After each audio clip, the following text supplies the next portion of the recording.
Hi guys, Mrs. McGurrin here again. Thought I'd bring you a little bit of a special treat this week. If you remember, we spent a good bit of time reading in this book, The Lord of the Rings, right? But we got cut off when we unexpectedly closed school, and I thought you might like to hear a scene from the book. For this week, this Holy Week, where we look into the mercy of God and all the great things he did for us in sending Jesus to die for us, I thought I'd read to you the climax scene from the book. It is a scene that's filled with mercy, and it explains a lot about what it means to do good things and why it might be important to do good things, even when we think maybe we should do something that's a little more just. Let me catch you up on the book and remind you what's happened up to this point. Where do we leave off? Well, when the last time we read, Mary was in the service of King Theoden, and they were riding swiftly toward Minas Tirith, where there's a coming battle with Sauron's forces. In the meantime, Aragorn has taken Legolas and Gimli, and they've gone through the paths of the dead, gathering that force behind them, and they are also headed to Minas Tirith for the battle. At Minas Tirith, Pippin has joined forces along with Gandalf, and they are helping Denethor, the steward of that city, defend it against Sauron's forces. Well, all those guys meet together in Minas Tirith on the battlefield.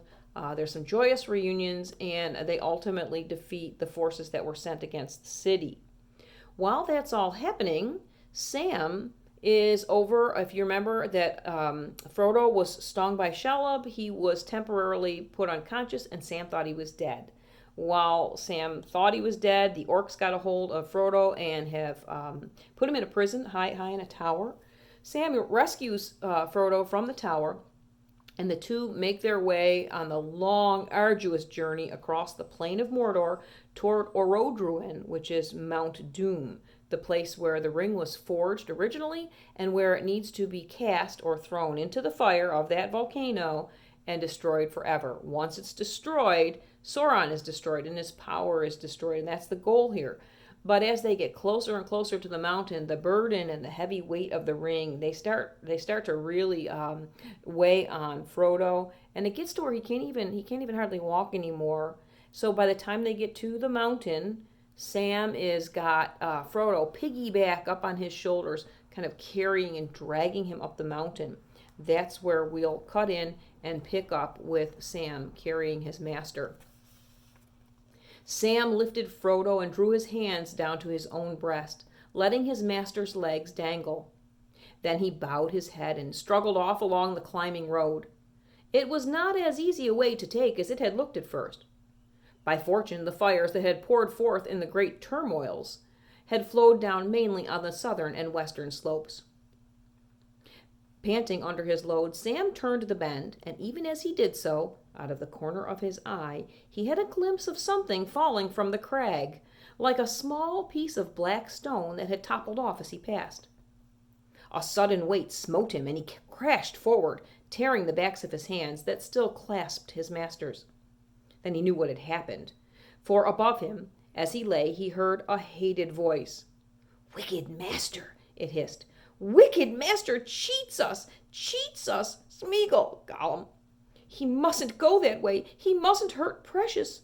Give it to Smeagol. Yes, give it to us. Give it to us." With a violent heave, Sam rose up. At once he drew his sword, but he could do nothing. Gollum and Frodo were locked together. Gollum was tearing at his master, trying to get the chain and the ring. This was probably the only thing that could have roused the dying embers of Frodo's heart and will. An attack. An attempt to wrest his treasure from him by force. He fought back with a sudden fury that amazed Sam and Gollum also. Even so, things might have gone far otherwise if Gollum himself had remained unchanged. But whatever dreadful paths, lonely and hungry and waterless, he had trodden, driven by a devouring desire and a terrible fear, they had left grievous marks on him. He was a lean, starved, haggard thing, all bones and tight-drawn, sallow skin. A wild light flamed in his eyes, but his malice was no longer matched by his old, gripping strength. Frodo flung him off and rose up, quivering. "Down, down," he gasped, clutching his hand to his breast so that beneath the cover of his leather shirt he clasped the ring. "Down, you creeping thing, and out of my path! Your time is at an end. You cannot betray me or slay me now. Begone and trouble me no more. If you touch me ever again, you shall cast yourself into the fire of doom." The crouching shape backed away, terror in its blinking eyes, and yet at the same time insatiable desire. Then the vision passed, and Sam saw Frodo standing, hand on his breast, his breath coming in great gasps, and Gollum at his feet, resting on his knees, with his wide splayed hands upon the ground. "Look out!" cried Sam. "He'll spring!" He stepped forward, brandishing his sword. "Quick, master," he gasped. Go on, no time to lose. I'll deal with him. Go on." Frodo looked at him as if at one now far away. "Yes, I must go on," he said. "Farewell, Sam. This is the end at last. On Mount Doom, doom shall fall. Farewell." He turned and went on, walking slowly but erect up the climbing path. "Now," said Sam, "at last I can deal with you." He leaped forward with drawn blade, ready for battle, but Gollum did not spring. He fell flat upon the ground and whimpered. "Don't kill us," he wept. "Don't hurt us with nasty, cruel steel. Let us live, yet live just a little longer. Lost, we're lost. And when Precious goes, we'll die. Yes, die into the dust." He clawed up the ashes of the path with his long, fleshless fingers. "Dust," he hissed. Sam's hand wavered. His mind was hot with wrath and the memory of evil. It would be just to slay this treacherous, murderous creature. Just, and many times deserved. And also it seemed the only safe thing to do. But deep in his heart, there was something that restrained him. He could not strike this thing lying in the dust, forlorn, ruinous, utterly wretched. He himself, though only for a little while, had borne the ring, and now dimly he guessed the agony of Gollum's shriveled mind and body, enslaved to that ring, unable to find peace or relief ever in life again. But Sam had no words to express what he felt. "Oh, curse you, you stinking thing," he said. "Go away. Be off. I don't trust you, not as far as I could kick you. Be off, or I shall hurt you. Yes, with nasty, cruel steel." Gollum got up on all fours and backed away for several paces. Then he turned, and as Sam aimed to kick at him, he fled away down the path. Sam gave no more heed to him. He suddenly remembered his master. He looked up the path and could not see him. As far as he could, he trudged up the road, and then he looked back. And had he looked back, he might have seen, not far below Gollum, turn again, and then with a wild light of madness glaring in his eyes, come, swiftly but warily, creeping on behind, a slinking shadow among the stones. Soon the path bent again with a last eastward course, passed into a cutting along the face of the cone. Sam came to the gaping mouth of the mountain and peered in. It was dark and hot, and a deep rumbling shook the air. "Frodo! Master!" he called, but there was no answer. For a moment he stood, his heart beating with wild fears, and then he plunged in. A shadow followed him. At first he could see nothing. In his great need he drew out once more the phial of Galadriel, but it was pale and cold in his trembling hand, and it threw no light into that stifling dark. Fearfully he took a few uncertain steps into the dark, and then all at once there came a flash of red that leaped upward and smote the high black roof. Then Sam saw that he was in a long cave or tunnel that bored into the mountain's smoking cone. But only a short way ahead, its floor and the walls on either side were cloven by a great fissure, out of which the red glare came, now leaping up, now dying down into the darkness. And all the while, far below, there was a rumor and a trouble as of great engines throbbing and laboring. Remember, he's inside a volcano. The light sprang up again, and there, on the brink of the chasm, at the very crack of doom, stood Frodo, black against the glare, tense, erect, but still as if he had been turned to stone. "Master!" Sam cried.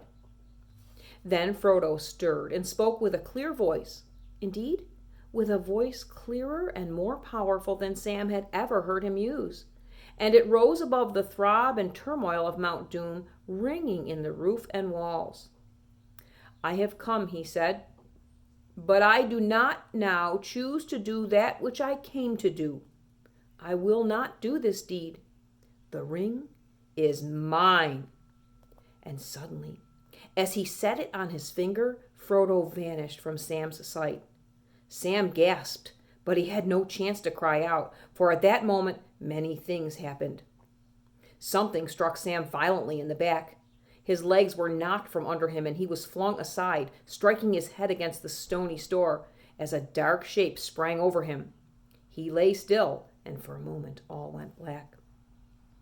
And far away, as Frodo put on the ring and claimed it for his own, in the heart of Sauron's realm, the power in Barad-dûr was shaken, and the tower trembled from its fountains to its proud and bitter crown. The Dark Lord was suddenly aware of Frodo, and his eye, piercing all shadows, looked across the plain of Mordor to the door he had made in the mountainside. And the magnitude of his own folly was revealed to him in a blinding flash, and all the devices of his enemies were at last laid bare. Then his wrath blazed in consuming flame, but his fear rose like a vast black smoke to choke him. For he knew his deadly peril now, and the thread upon which his doom now hung. From all his policies and webs of fear and treachery, from all his stratagems and the wars, his mind shook free, and throughout his realm a tremor ran. His slaves quailed, his armies halted, and his captains, suddenly steerless, bereft of will, wavered and despaired, for they were forgotten. The whole mind and purpose of the power that wielded them was now bent with overwhelming force upon the mountain. At his summons, wheeling with a rending cry, in a last desperate race, there flew, faster than the winds, the Nazgul, the ring-wraiths. And with a storm of wings, they hurtled southwards toward Mount Doom. Sam got up. He was dazed, and blood, streaming from his head, dripped into his eyes. He groped forward, and then he saw a strange and terrible thing.